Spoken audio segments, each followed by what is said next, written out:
Akhir dari dingin yang ekstrem Setelah akan saya datang. Dilahirkan kembali, saya menyimpan 100 Dia juga kotak mengganti tofu AC Osaka di villa dengan dingin yang padat, dan mengeluarkan kaca di jendela. Saya tidak gila melakukan ini. Itu seumur hidup yang lalu, keluarga yang membunuh pamanku juga terlahir kembali. Dari mana anjing bau itu berasal? Sangat menyebalkan, dan seketika aku geram. Anjing saya berbaring dengan damai di halaman saya. Dia datang dan memberinya tendangan tanpa mengucapkan sepatah kata pun. Apa yang kamu lakukan? Dan saya naik dan saya memberinya dorongan. Dia jatuh ke tanah. Teriakan halus. Detik berikutnya, tampar wajahku. Jalan. Beraninya kau mendorong istriku, bukan orang lain yang memukulku. Ini sepupuku Emeo Buffon, dia menendang anjing saya. Kenapa aku tidak bisa mendorongnya? Dan kenapa kau ada di rumahku? Rumahmu adalah lelucon. Ini adalah rumah saya membawa istri saya untuk melihat ada apa. Kau salah paham. Ini adalah rumah yang saya beli. Apa yang Anda beli adalah milik Anda. Ada begitu banyak hal baik di dunia. Anda adalah film perempuan. Orang tuaku bekerja keras untuk membesarkanmu. Uang yang Anda peroleh harus membeli rumah untuk Lausu. Tentu juga, melihat sepupuku terlihat mati. Saya mencoba untuk menendang mereka keluar. Siapa tahu gadis itu tiba-tiba berteriak Kinua dengan bingung saat ini. Apa itu kamu? Aku mendongak dengan tiba-tiba. Penampilan wanita itu berangsur-angsur menjadi jelas. Ini bukan gadis yang sama yang menggangguku di sekolah menengah pertama. Apa kamu bercampur dengan yang Shishi? Kamu benar-benar. Sayang, aku tidak menyangka sampai ini adikmu. Dan saya kesal, dan saya melihat sepupu saya. Suaranya bergetar.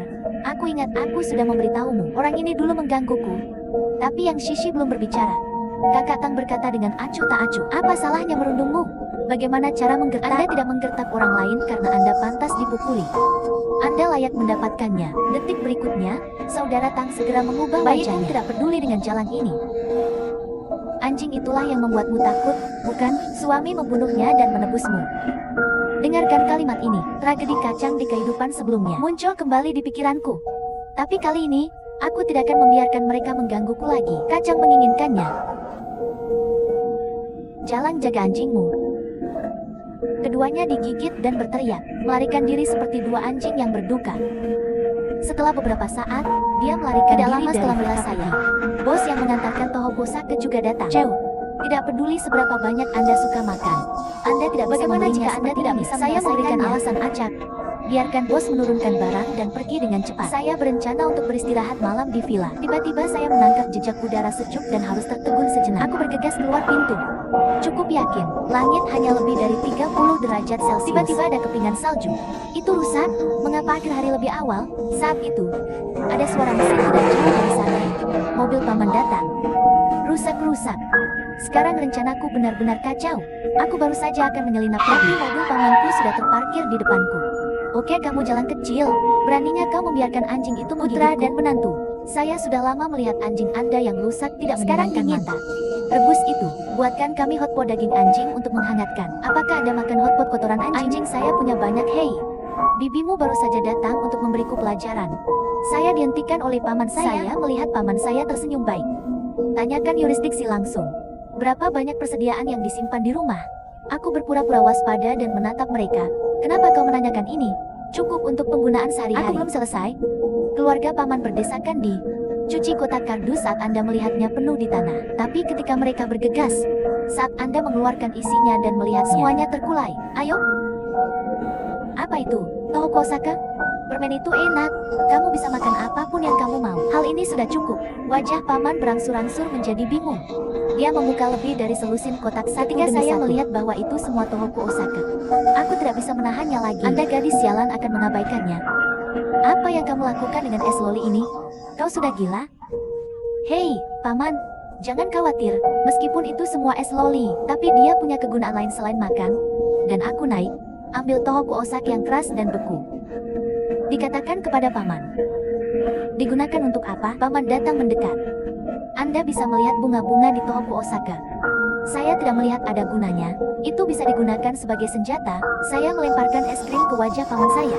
Saya berlari keluar dari villa saat mereka tidak masuk ke mobil pamanku dan tendang pedal gas. Jalan, kembalilah padaku. Aku ingin kamu mati. Umpatan marah keluarga paman datang dari belakang. Mereka ingin mengejarku. Hanya saja salju semakin angin bertiup. Tiup mereka maju mundur. Akhirnya mereka tidak tahan. Lolos kembali ke rumah. Sementara salju tidak besar sekali. Keluargaku Maria bahagia. Komunitas kelas atas saya kembali ke rumah yang hangat dan kering yang saya renovasi. Aku berbaring di sofa, rilekskan pikiran dan tubuh Anda. Badai salju di luar seperti kematian menyapu seluruh negeri. Sejumlah kecil tidak bisa menerima pukulan. Kunjungi stasiun, kendaraan dan bahkan pejalan kaki. Suara mobil meratap dan menabrak. Melihat ke bawah dari ketinggian, sepertinya neraka.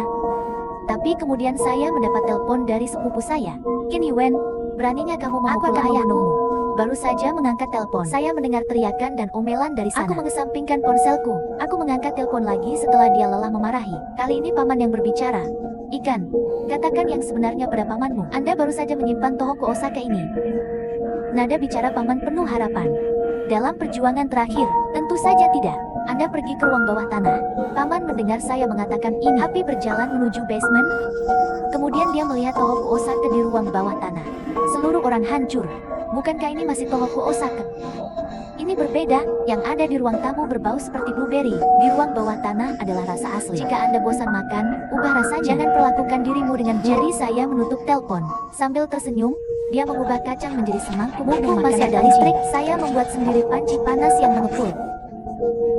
Makan sapi gemuk yang enak, saya tiba-tiba teringat kehidupan saya dan salju yang tanpa harapan. Kehangatan yang kurasakan sebelum aku air mata mengalir langsung. Senang hidup, lebih baik tidak kelaparan. Tiba-tiba, saya ingat kamera pengintai yang dipasang di villa. Buka itu, saya melihat keluarga paman bergegas bolak-balik di ruang tamu. Yang Shishi, yang berada di samping, ini pemukulan untuk sepupuku. Bukankah kau bilang ada banyak makanan di sini? Kenapa itu semua? Jika es krim tahu, aku tidak akan ikut denganmu. Serigala bermata putih jika dia memiliki kemampuan, dia akan sendirian. Jangan pernah kembali, kalau tidak, aku tidak akan pernah memaafkannya. Dan rebus anjingnya yang bau. Tertawa sampai mati, saya masih berpikir aku saya akan terbalik. Merekam video hotpot mengepul. Kirim ke lingkaran teman. Hotpot itu enak, tapi jika ada Tohoku Osaka untuk dimakan saat ini, bahkan lebih baik. Saudara Tang adalah orang pertama yang melihat momen ini. Dengan tergesa-gesa, dia melompat dan telepon saya lagi. Kali ini saya memilih untuk dimana kau sekarang? 2 kali lipat, tentu saja. Nada malasku membuat sepupuku marah setengah mati. Anda bergegas kembali dengan makanan Anda sekarang. Kalau tidak, jangan panggil aku kakak. Oke kakak. Aku menutup telepon lagi, dan blokir semuanya. Masukkan sebungkus mie instan ke dalam panci panas. Setelah menyusut sepuasnya, aku berbaring di sofa menonton drama. Saat menonton dilema mereka pada pengawasan.